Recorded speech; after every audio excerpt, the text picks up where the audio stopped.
Welcome to Let's Be Well Together podcast. We're your wellness check-in team. Join us each week or when you can. We enjoy exploring wellness concepts and reminding you to make time for wellness. This is episode 123. And it's another episode of Let's Be Well Together podcast. It's Sheila here with Elise. Elise, what's on your mind? Today, Sheila, I was hoping to talk with you about something that's pretty important in the world of education, and it's the concept of a growth mindset. Wow, that's really interesting. What is a growth mindset? A growth mindset is kind of putting your brain into a good learning space. So I know a lot of times when people are trying to learn something new, they can give up on it and kind of close their brain off to it. Mm-hmm. So we call that a fixed mindset. And when you're in a fixed mindset, you might say something to yourself like, this is too hard. Mm-hmm. I can't do this. I'm not going to try. Right. And do you find that this is a personality trait as well as a mindset? Like some kids are more prone to that mindset, or are all kids have this tendency? I find in my experience with kindergarten, kids are pretty open to everything. Yes. I do believe that a fixed mindset is something that's learned. Yes. And sometimes kids develop a fixed mindset because maybe they've always been good at something and then all of a sudden they're challenged and that's too scary. Okay. Yeah, I can totally understand that too. So interesting. Or it could be a case where they just feel like they've always been bad. Right. And typically these kind of mindsets come up in subject areas such as math. Well, that's really interesting because for me, math is great. Reading. For me, I was a very slow reader. And so I actually got anxious and had that negative mindset that I can't do it. This is too hard. I'm too slow. So I can relate to that. You would get anxious about reading out loud. I know that's always for tricky. Sure. Yes. Oh my goodness. So we do talk about this openly with students in school, and we talk about what a fixed mindset sounds like or looks like. And then we discuss openly, how can we change that mindset? How can we talk to ourselves in a way that helps us to have a growth mindset where we're open to new learning and we're open to growing our brain? So we talk about things like, instead of saying, I can't do this, you can tell yourself, I can't do this yet. Or instead of saying this is too hard, you could say, this is really hard, but I'm going to keep trying. Perfect. So it's a great way to kind of change your outlook. And I think it makes a big difference in how you're going to achieve in all kinds of activities, not just your learning. If you can change your mindset, you will be much more productive as a person. And I think your outlook in life would be more positive. And I'm wondering, are there ever times that you feel like you have your fixed mindset in your everyday life? Yes, for sure. Now, my mindset, that's why I was asking you the question about some kids versus other kids. Because me personally, I love a challenge and I never back away from a challenge. It doesn't matter if I'm anxious or not. So I do originally have that anxiety, that little bit of insecurity going, I don't know. But then I can pull myself out of it and just do it because I am not afraid to fail, which I think is another great thing. I'm not afraid to fail and just get up and do it again. Maybe that is fail. Key. Yes. Mistakes is something that we often talk about too, and about how mistakes help us to learn. We learn our biggest lessons from our mistakes. I think so. I definitely think that that's where you'll learn the lesson the most, because people can tell you over and over again, no, don't do this, or you should do that. But unless you actually do it yourself and fail, you don't learn as well. Like you remember, if you burn your hand, you remember not to go near that or touch that again, right? So I think that our failures really help us in our growth. Yes. And talking about failures and mistakes, I think, is a big part of learning about your growth mindset. Mm-hmm. Another big part about learning about your growth mindset is talking about direct feedback and how important it is to receive direct feedback while you're learning new skills. And I know in our education field, we talk a lot about coding and how effective it is at giving direct feedback for students because they get to see it firsthand. So for example, in my classroom, we get to use these tools. They're called bee bots and they're little robot bees. That is so cool. The development of education and science, it just blows my mind. Like we had pencils and erasers and markers. I don't even know if we had markers when I was in kindergarten. I know. You guys and now there's have smart boards and B-bots and Ozobots. There's so many things. Oh my goodness. So what do they do with these B-bots? You code the B-bots, and I love them for kindergarten because they're super simple. They just have 4 arrows on them. Okay. Forward, back, right, and left, and then a go button. Okay. So the students have a path that they want the B-bot to go through. It's predetermined on a card typically. So they will press the arrows and then press go and see, did my B-bot follow that path? And it's really great cool because they get direct feedback from that B-bot by seeing, oh, I was supposed to go forwards, but I turned by accident. So that's where I need to change it. And then they can make that change and then be successful in their learning.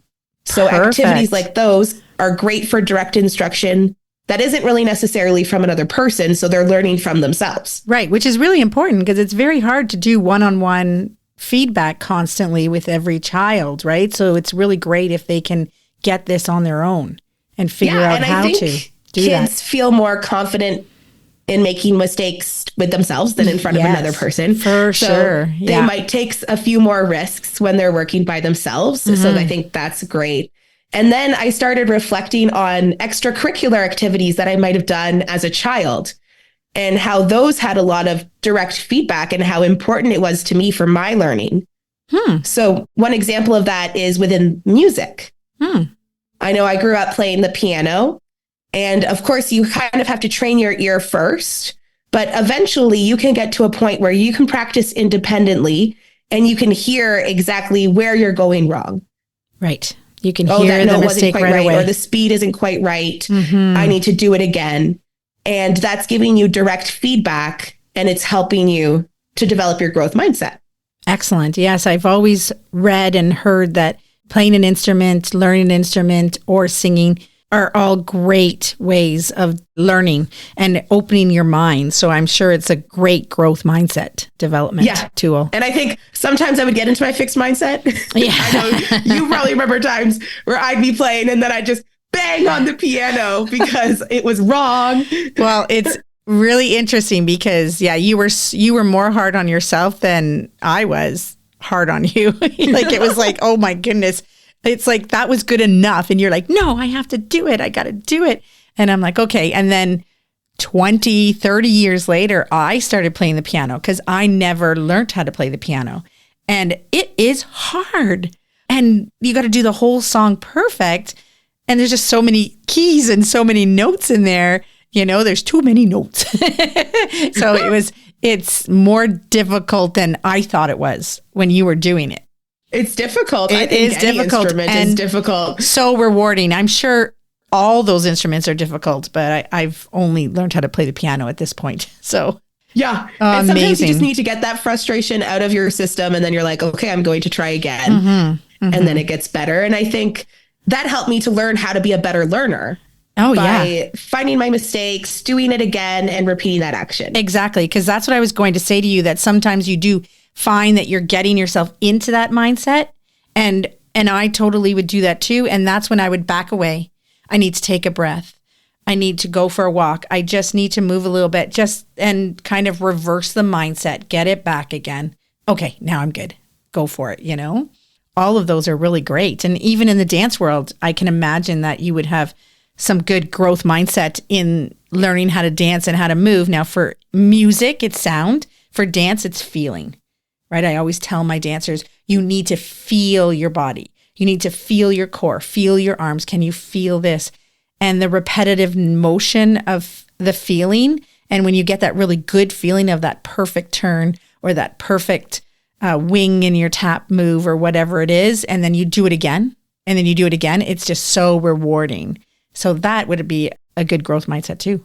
Definitely. And I know the mirrors often help when you're doing activities like dance or maybe any kind of athletic class where they have mirrors and you're able to check in with your body visually to see, is that looking right? How can I change that to make that look right? And that's really helpful. And then once you get it feeling in your body, then you're able to do it on a stage where you don't have access to that mirror. Exactly. So it's so cool. Well, this is really interesting, Elise. I've never heard of it before, but it totally makes sense and it's pretty exciting. the way the education world is developing, and hopefully our kids are going to be great leaders in the world to come. Guests are giving their time, expanding our minds. Today's interview is in the category of mental wellness. It's beyond tragic to lose a family member to mental health disease. Kaitlyn Roth sought joy in her life, including through student council, choirs, band, sports, and more. She was a go-getter who was amazing at getting people involved to help good causes. Sadly, she lost touch with joy at times as she struggled with mental health. Today, we're joined by Kaitlyn's parents, Mike and Fiona Roth, who will do 2 interviews. They started an organization aimed at fixing a problem Kaitlyn confronted. And today we'll hear about Kaitlyn, and next time we'll chat about Filling in the Gaps organization. So welcome, Mike and Fiona. Thank you. Thank you. Thanks, John, for having us. Fiona has been a social worker for 25 years. She has worked in the children's mental health field for her entire career. She's committed to a community where anyone struggling with mental health is met with hope and compassion at every stage of their journey, and where no one falls through the cracks. Mike has been a registered kinesiologist for more than 27 years. He's treated and managed multidisciplinary healthcare clinics in the community and is currently supporting employees returning to work from occupational and non-occupational injuries. Kaitlyn faced many barriers to receiving continuity of care. Fiona and Mike are passionate about making sure the difficulties that their family faced in finding services for Kaitlyn do not happen to anyone else. In this first interview, and thanks so much for joining us, this is a topic that's really close to my heart. I know you're motivated to bring good out of the tragic loss of your daughter, who died by suicide in 2022. And today we're hoping to learn about Kaitlyn, who she was. We'll also talk about the challenges she faced in seeking help to address the disease she experienced. So can we start by telling us a little bit about Kaitlyn? Sure. Kaitlyn was a go-getter. She loved school. She loved being involved, had a great set of friends. She was involved in student councils and choir. She played saxophone. In fact, she actually started a saxophone business. She played basketball, rugby. She was on the swim team. So she loved to be involved. That was really who she was. And she was really well respected by her peers. She had a great group of friends. And she also thrived on any of our family rituals. We have some traditions that we do. We have a Thanksgiving celebration and a Christmas celebration. She got really excited about those. Really valued her relationships with her extended family. Mm-hmm. She was a great kid, and she didn't do any alcohol or drugs until she turned 19 for alcohol. I never did any drugs. I say that because sometimes people have a preconceived notion of what someone's going through with mental health. And Kaitlyn literally was a straight A student, had friends, and things were, going well. And then they weren't. Mm-hmm. It sounds like she was so busy. I mean, I've had kids in sports, but not that many sports. So was she like running from one event to another most of the time? Yeah, she was busy, and she seemed to thrive on that for sure. Yeah, she really did seem to thrive on that. Mm-hmm. When did she start experiencing mental health illness?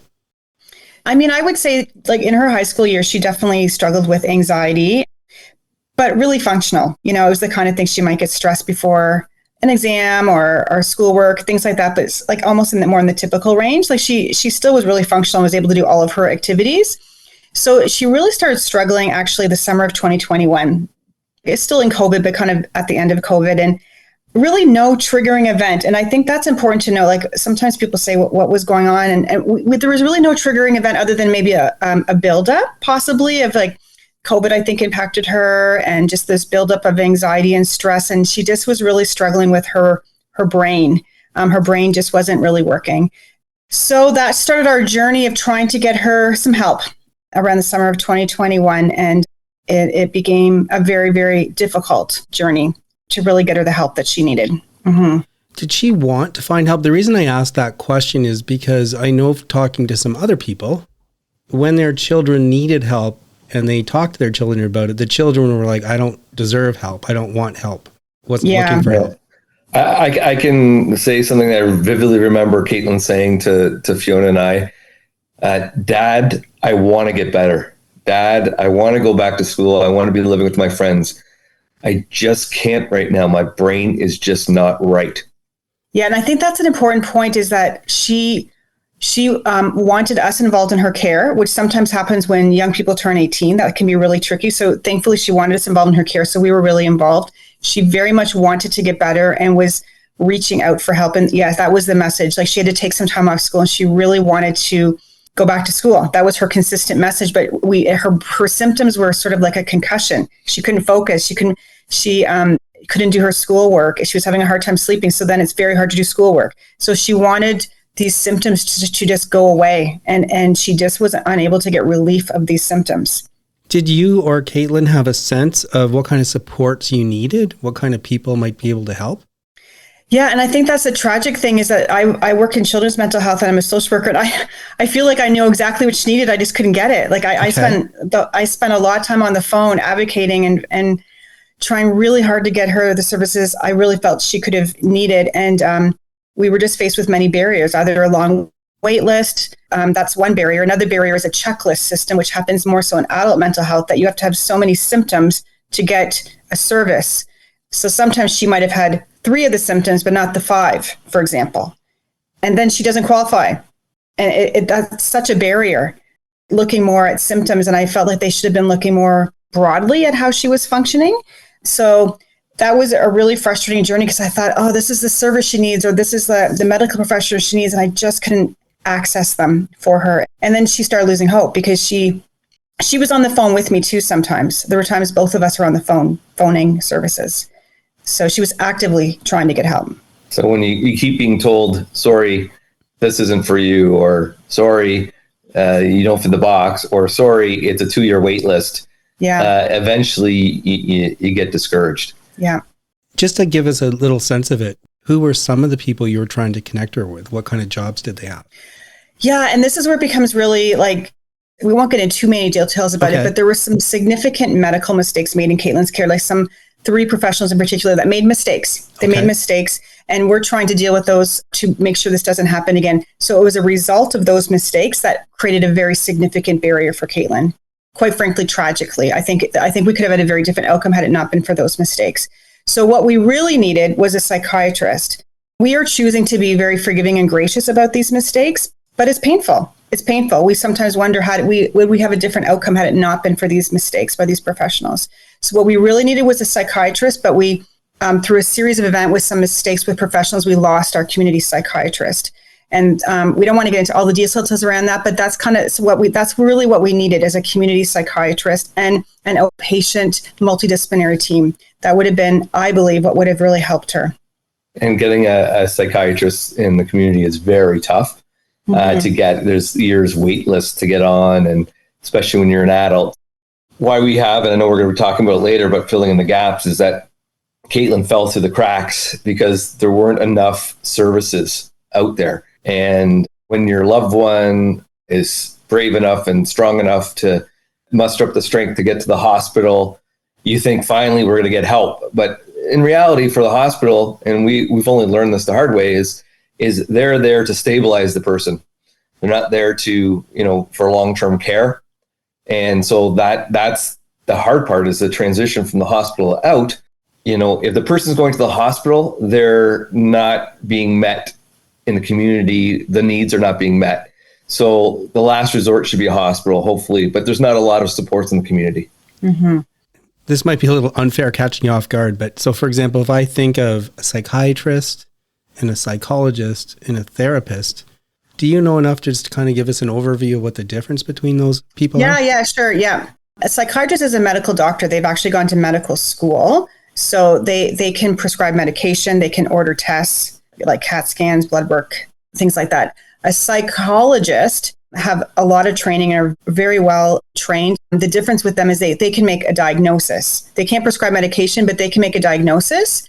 And a therapist, like a social worker or a psychotherapist, can't diagnose, but can treat.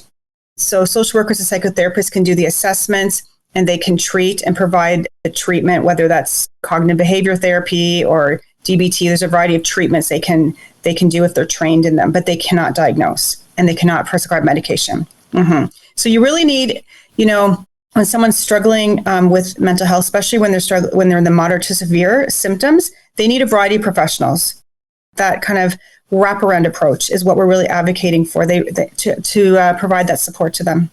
And when you talk about the barriers, the checklist system, the delays, was that kicking in terms of that whole spectrum of support? So not only the psychiatrist, but the rest that you mentioned? Okay. Yeah, absolutely. Like what we really need is much more community-based supports, like outpatient day treatment programs or multidisciplinary teams, things like that. Those are those services. That's what we really need. People like hospital, it really needs to be seen as a short-term like assessment stabilization place. It is not treatment. That's not what they're meant to do. So we need to build up the capacity in the community.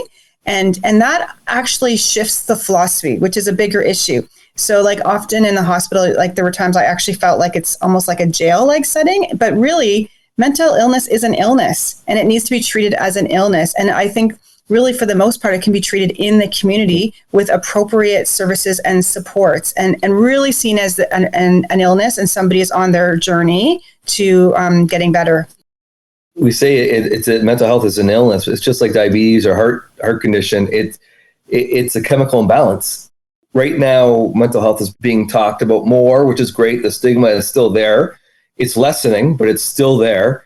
Years ago, cancer was, you didn't talk about cancer with a big C, you would, hush, hush.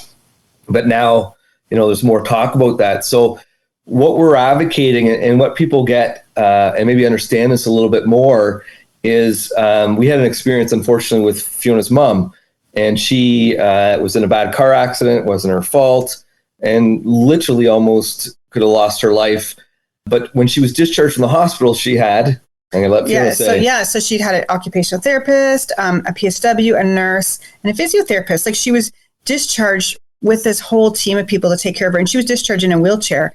Whereas Kaitlyn, we use the analogy, was discharged in a wheelchair and essentially of her brain, but had no supports. And she was expected to learn how to walk on her own. And you can't learn how to walk on your own if you don't have supports. Now, as this process was unfolding, did Kaitlyn either tell you about feelings of self-harm or did you start to suspect that she was having those kinds of feelings? No, she was really open with us about them and very open with us that it was almost like a voice and she didn't want those thoughts at all. She wanted to get rid of them. It was like an intrusive thought. So it was very much she did not want those thoughts. And it was a result of those thoughts that she was unable to do her schoolwork because it affected her ability to focus and concentrate. Next time, we're going to talk a little bit more about the hard work that you're doing. And so we might get into this next question a bit more then. But can you give us a sense? Do you have any sense of why we have these delays and checklists and obstacles and barriers? Have you learned more about that?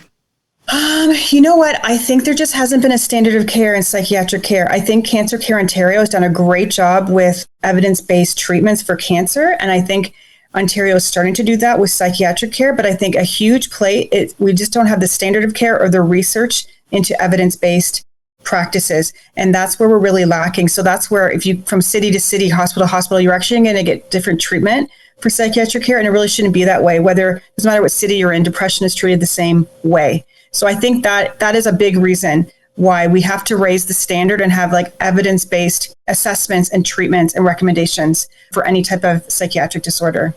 Frankly, I can't imagine what it would feel like to have a child who's talking about self-harm, who's experiencing mental illness, and just there's no answers out there and delays, and you're probably on pins and needles all the time. Since you've now had this experience and you're in this organization, are you hearing from other people who are going through similar experiences? Absolutely. People reach out to us often and we hear very similar stories. And it's really, really unfortunate, especially for youth who are 18 and over. That's where the gap is. There's certainly gaps with children's mental health, but that transitional age youth, there is a huge gap. And so we have people reach out to us often telling us stories where they've also had barriers or just negative experiences in the system.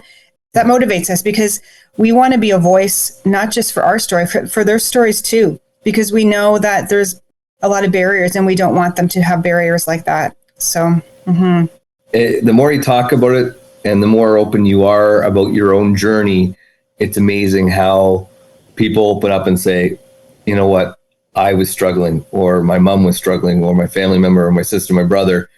Mental health is everywhere, more than I think we even realize. COVID did not help that scenario at all.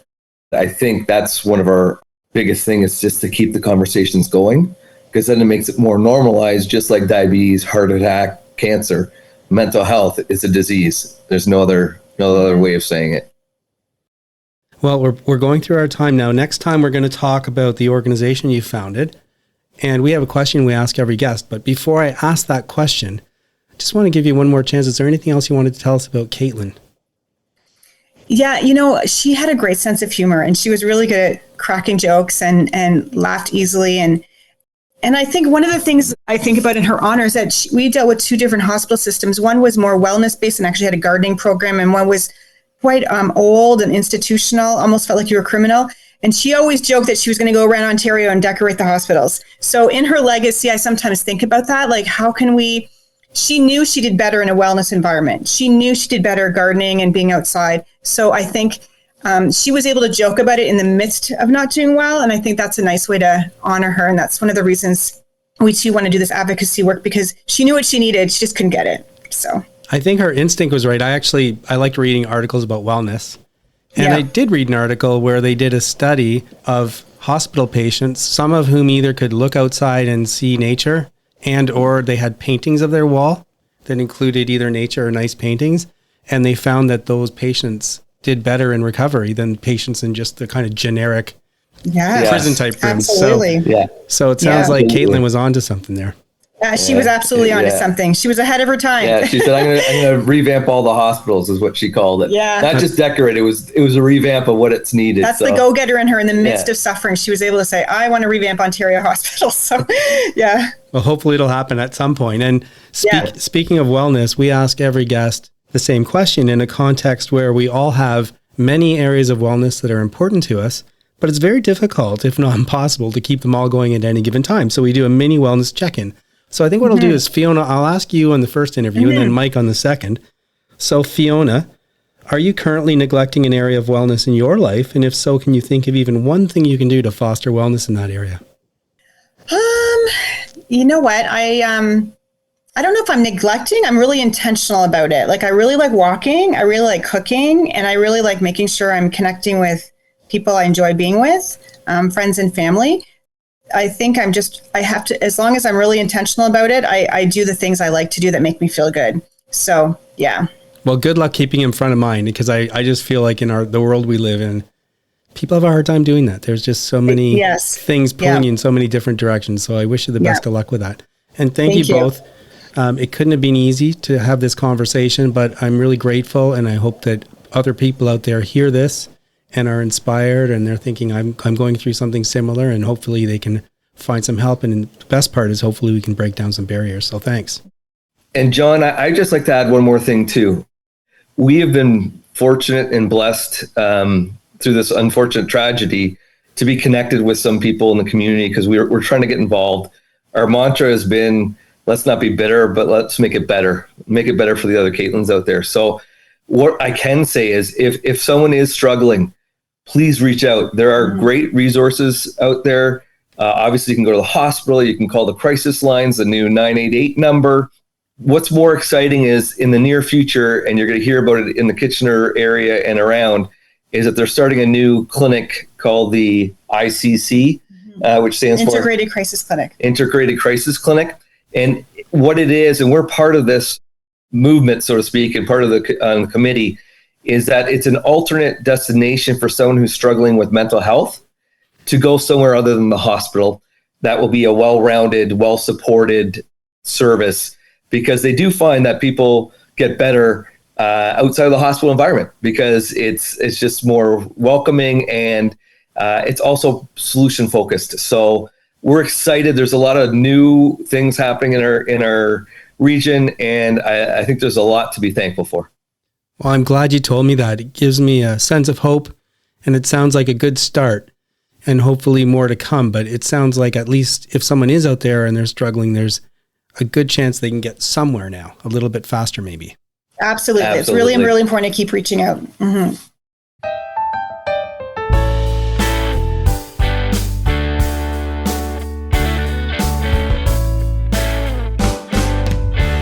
I'm Cameron, and welcome to another installment of the adventures of the starving artist.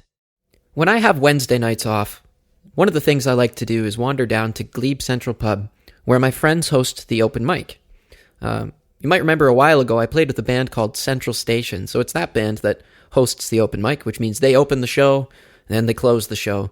And inevitably, it's a great time, because their music is really fun, it's high energy, they have a great fiddle player, just good vibes all around. Plus, you get to take in all sorts of talent and different acts as the open mic night goes on. And there was a stand-up comic. There were lots of singer-songwriter types. Someone brought her keyboard and rocked out on the keys. It's a cool spot down there. But last week, I wandered down and same thing. I caught some of the opening songs and listened to some of the acts. And I went up and did a couple tunes myself. But the usual percussionist was away. His name's Al. Al was away, and they had a cajon, which for the uninitiated is like a box drum that you sit on and play. And so people were jumping up on there, and this other guy, whose name also happens to be Cameron, asked if I would jump up and back him up on cajon, so I did. And it was, simple stuff, 4 on the floor. He was playing some Zach Bryan tunes, so pretty simple, good music, but pretty simple. And so I sat down after, it went fine, and at the end of the night, as I'm getting my coat back on and getting ready to leave, another guy comes up to me and says, "Hey, nice beats on the cajon." So, well, thanks very much. It's nice of you to say. Cheers. And he introduces himself. His name's Ian, and he happens to be the front man of a band called Greybird. And they have a gig coming up where he's asked if I would back him up playing cajon.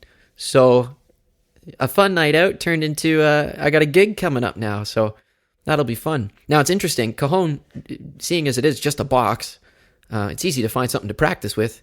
And I don't own a cajon, so I can just use a box, or I'll probably use my djembe drum.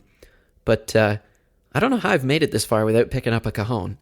That's actually, I'm a little surprised at myself that I don't own one. I'll have to pick one up. But I'm looking forward to it. Jamming with a new band, always a fun time. Learning someone's original music, always a fun time. And it is an honor to be asked.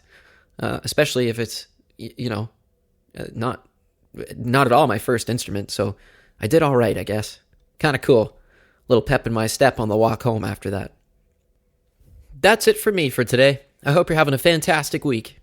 I'm Cameron. This is The Starving Artist. Until next time.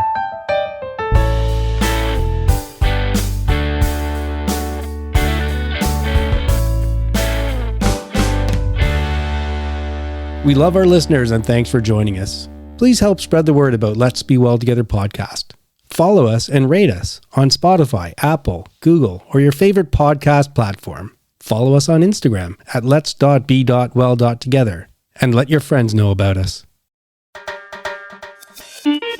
Move that body like we're meant to do. Julie, today I was hoping we could discuss a quote about exercise. Oh, fun. I was playing with ChatGPT earlier, and I was asking it for some inspirational quotes about exercise. And this one really stood out to me. So this quote is an unknown source, but the quote is, "The only bad workout is the one that didn't happen." That really speaks to me. It really spoke to me. I think it was a really positive way to look at exercise.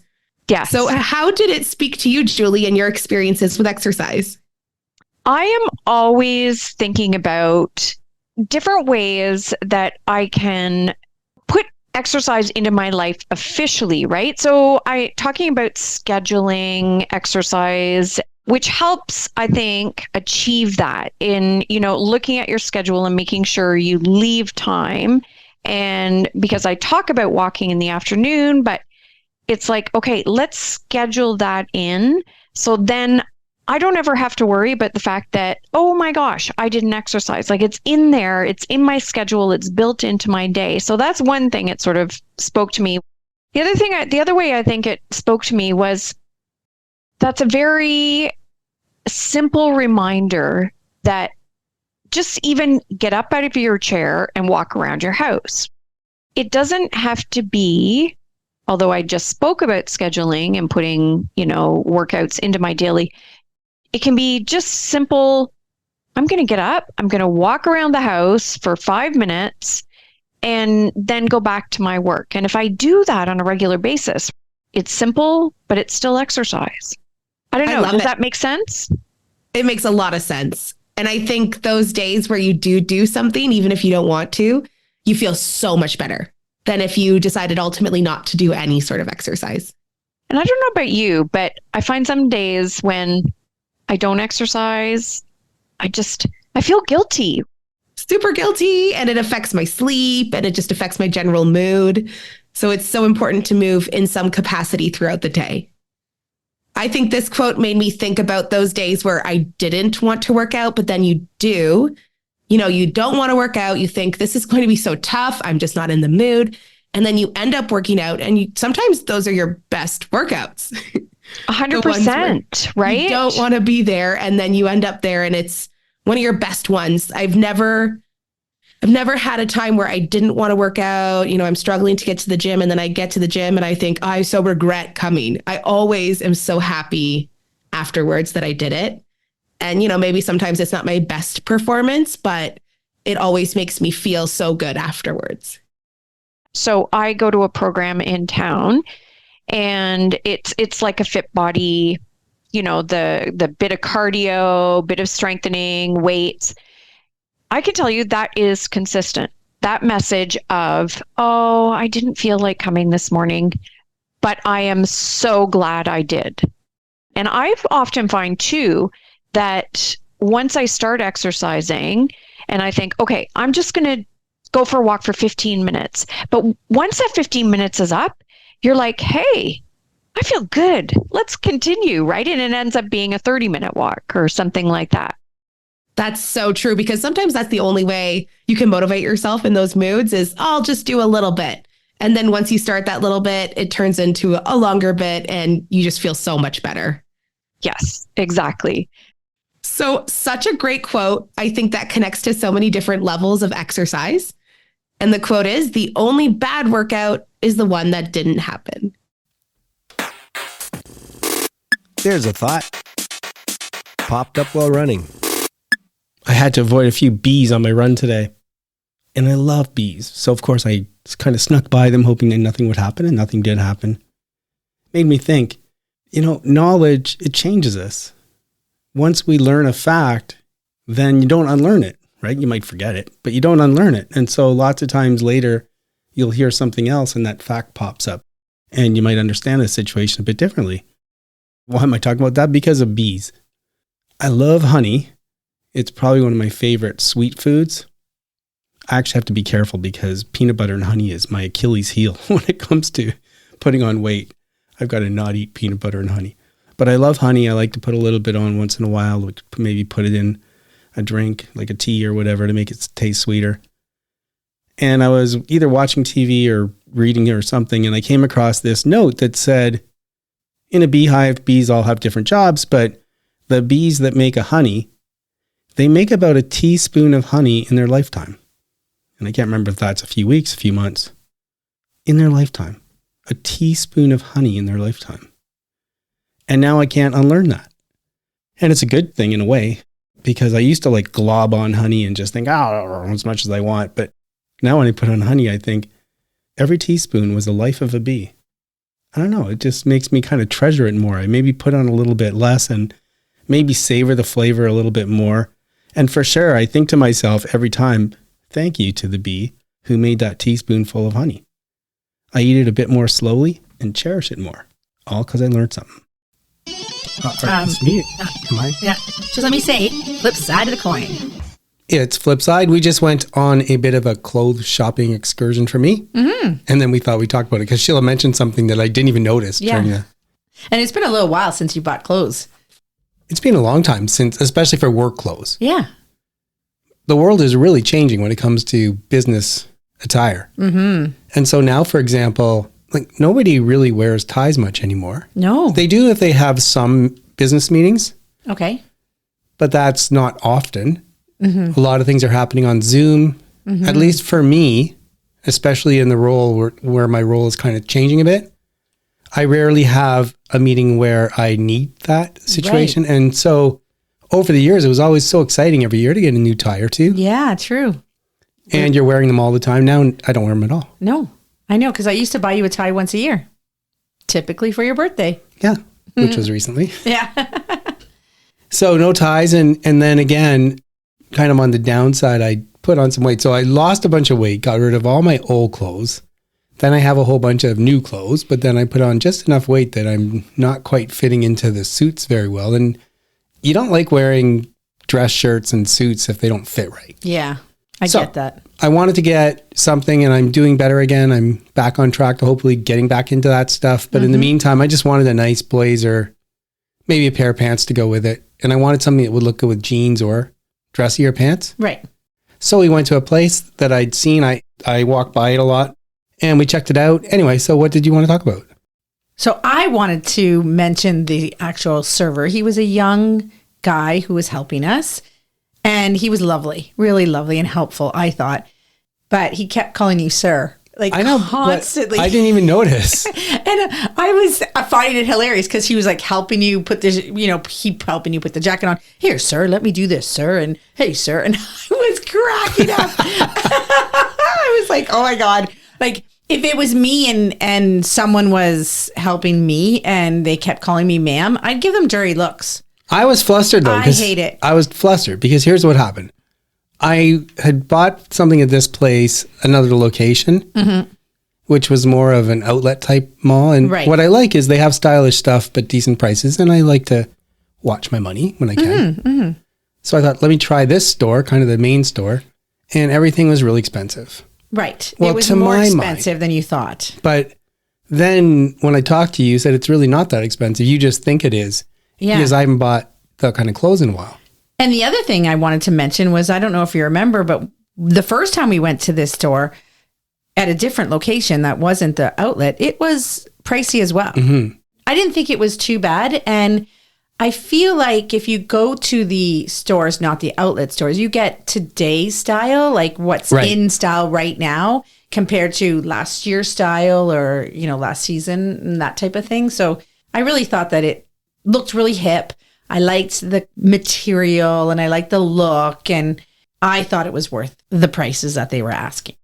What I thought was interesting about that experience was I was kind of flustered because, first of all, we went in, it wasn't that busy. And I said, hey, I just want to walk around and look. There was a downstairs and upstairs. Let me just look first. I will definitely come and get you because I want to get something. And then they let us do that in the downstairs. But when I said, how do I get upstairs? Oh, let me take you. And then I couldn't have the experience I wanted. So that was a bit flustered. And then I couldn't look at price tags to see what kind of range I'm looking at. And Right. so which of these do I want to do? And anyway, it was just a funny experience. And you thought it was hilarious. You kept calling me sir. I didn't even pick up on you laughing at me. No, because I wasn't laughing, right? Because I didn't want it to offend him. Right. But you wanted to make fun of me. Yeah. But ultimately, I'm really glad you came because had you not, so I ended up getting something I loved. Really nice jacket, nice pants. Pants, yeah. But I would not have bought them if you weren't there because I would have thought to myself, it's too expensive. Like, I'm not going to do it. But then I got it. It's all good. Pick it up next week. And you were able to tell me it really isn't that bad. And I feel a lot better about it. Good. Because it looked really nice. And he was super helpful. He was a great salesperson. I really liked it because he was like, oh, this one's too long on you. We should go to this make because they have the way that they tailor it would be better, or this or that. And I kind of liked all that he was showing you, the different options. So yeah, I thought he was I thought he was very helpful. And it was a fun experience. And I love going clothes shopping with you. You do? I do. I love when you try on clothes. I'm like, yeah, no, yes, I like this. No, I don't like this. You know. And I've gone clothes shopping by myself. It's always been a disaster. So like the last suit I bought actually was for a wedding and it was terrible. But I don't think I would have got it if you had been with me. I would have got a good one. Please remember that we're not providing advice. We hope to inspire you to work towards balance, and we urge you to consult with qualified people if you need advice. The people on the show are speaking in their personal capacities. Their views expressed are their own and don't represent the views or opinions of their outside contacts, their employers, or anyone else. We try to get things right, but we can't guarantee everything we say is correct or that the things we talk about will work for you. Let's be well together, and let's be sure to do that in a safe way.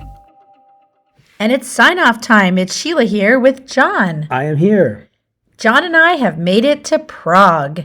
We had a long flight and we had a long day trying to stay up 24 hours, and we almost made it, but fell asleep at 6:30 in the afternoon. I always try and sleep on the overnight like a red eye, but for whatever reason, I never sleep. Yeah. Or maybe for an hour. Yeah, we didn't sleep.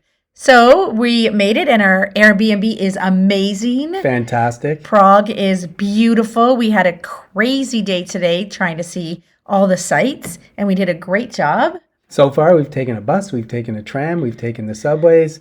I love getting the freedom of using the public transit. And we've walked a lot, and Prague is very walkable. Very walkable, yeah. We saw the castle, we saw some gardens, we saw the cathedral. So we are doing so well. And that's pretty much all we can talk about right now. We have the rest of the week here. So I hope you enjoyed the show, and we will be back in Canada next week. That is it for today's show. Please try and make wellness a priority. You deserve it. If you feel the need to talk to someone or ask for help, please do that. Accept yourself for the person you are. So long. Adieu. Auf Wiedersehen. Goodbye.